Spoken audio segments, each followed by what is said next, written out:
Hello, everyone. Thank you very much for watching. Today is Friday, June 30th, the last day of June. So today's topic is integrity, guilt, and crisis. So think three words, three things that shape your life, shape your happiness. So first, we'll start with integrity. Integrity is your standards, like the word integrity, your integrity of an object, the integrity of your belief system, the integrity of your spiritual being. Your integrity goes through all different aspects of your life. It's your standards for living, your standards of beliefs, your standards of work, your standards of everything is in integrity of that, which if you read the definition of integrity is like just it's like keeping a shape, the integrity of something. And when that integrity is broken, it just flows out. It flows, it's not keeping your standards, not keeping things in, like the integrity of an object or something that's holding something, the integrity of a glass or whatever. So think of that, your integrity of this wall of your belief system, your truth, the truth about you. So the integrity is what you build it up to be. What is everybody's integrity is different. Everybody's feelings are different. Everybody's standards are different. But what you have to do is be conscious of your integrity. And I'll say this when it comes to business integrity, your truth, what's right, what's wrong. Yes, different people have different integrity of what's right and what's wrong. There really can't be a gray area with your integrity. As soon as you say something that, well, that's kind of gray, that's kind of making excuses for why you're not keeping your integrity. And hopefully that makes is something you could understand. What I'm trying to get at is, if you start, then the integrity is being deteriorated with that gray area when you let yourself go outside your standards. And that's the second word, when the great thing about guilt, when you have guilt in any part of your life, chances are is because you are living below your standards. You're cracking your integrity and you feel guilty about it. You feel guilty about your standards. I don't know, let's just use an example. Like you're trying to be healthy and you don't go to the gym, or you eat that the food that's not good for you and you feel guilty. You're like, oh, why did I eat that? Or if you have an argument with somebody and you feel guilty the next day or later that day or 5 minutes after, you're guilty because that your standards, like, I don't want to argue with that person. If you in business get to a closing, or you're working with a client and the client's not happy and you feel guilty about it. Now, if you feel guilty about it, that might show you that your standards, you didn't live up to your standards. If that client is upset and you don't feel guilty at all, maybe they just don't understand it's not you, it's a situation, you couldn't control it, and you don't feel guilty about what your performance is because your integrity is whole. It's just that situation's out of your control. Sometimes I have to jump in as a broker and tell an agent, you did nothing wrong. They feel guilty. I'm like, so sorry. Example, I had this today. An agent called me and there was supposed to be a closing today. And it's our buyer and the title company decided the day of closing to check liens on the house. And there's a ton more liens on the house and the seller can't sell it. And now they're not closing date. The buyers get mad at the agent's upset or sad or feel guilty, like, because they're taking on our agent, like, you didn't do something to protect you. And I had to bring that agent back. It's like, don't feel guilty. You did everything you're supposed to do. There's nothing you could have controlled, but of course you are their sounding board. They're going to be mad at you, and they might blame you, but you have to keep your integrity. You did everything you were supposed to do. So sometimes we feel guilty when we shouldn't. And you have to make sure, and you might have to check with other people. Hey, am I in the wrong here? Exactly what my agent did. Check with me. It's like, should I feel guilty? Did I do anything wrong? Did I live, did I not give the best standards, the best, did I have integrity with this client? I said, yes, you did. Now, last is crisis. Crisis. I'm trying to figure out the best way to explain crisis. Let's say good crises.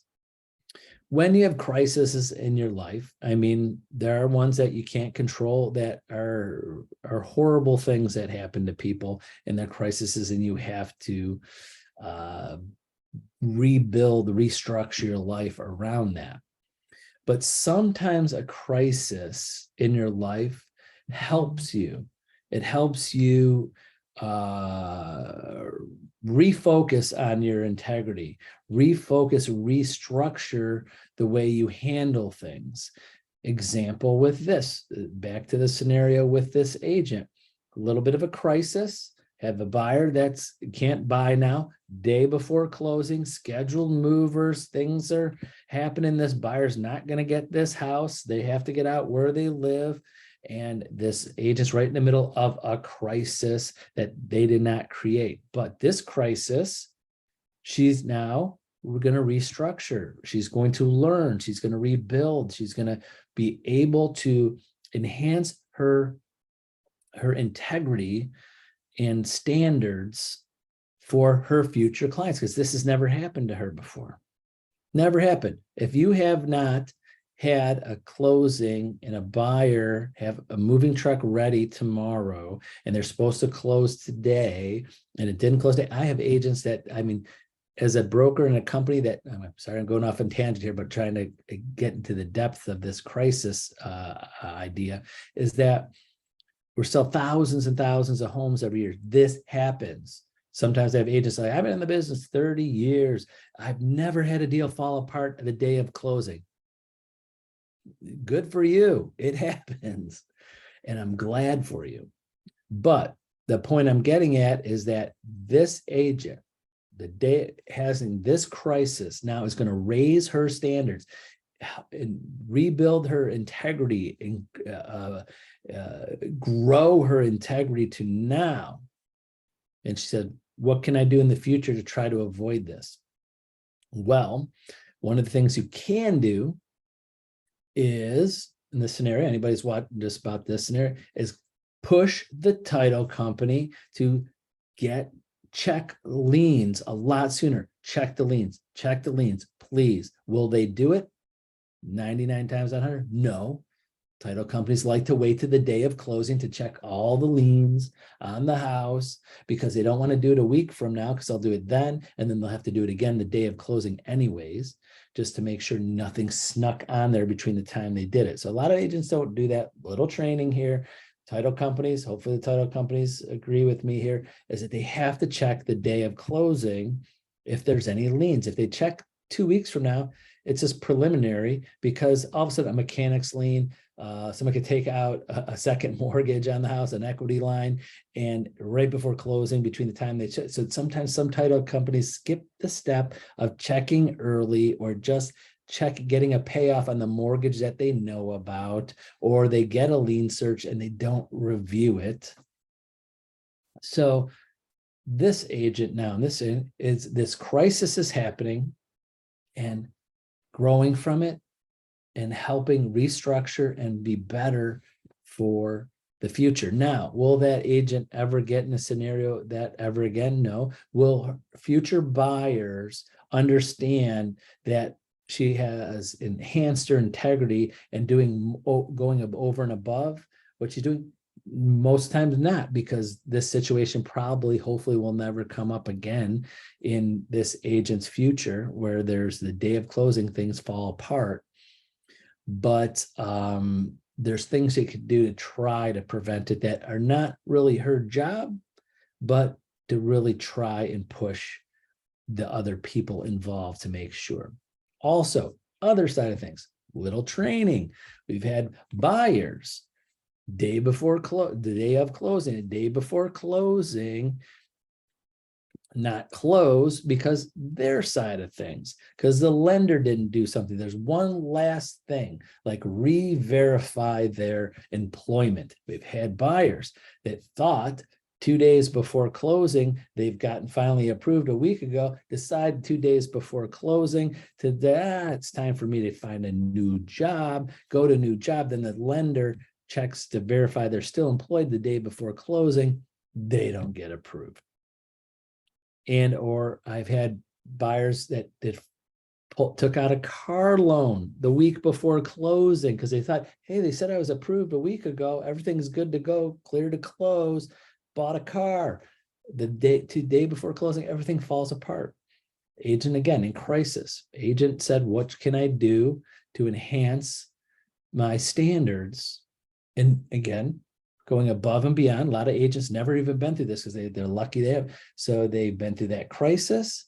And I said, well, even though it's the lender should be doing this, remind your buyers, don't change your job. Don't buy anything. You're not technically, all right, everybody repeat after me. Ready? Repeat after me. There's no such thing as a final clear to close until the day of closing.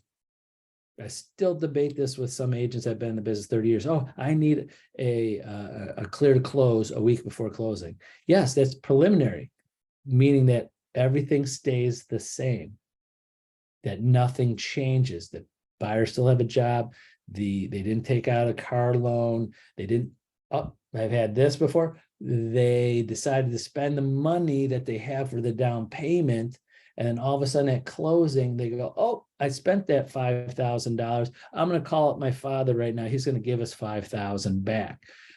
And then the lender will go, no, you're pre-approved because the money's coming out of your bank account. Now we have to re-verify your father's going to give you the money, and it's going to slow everything down.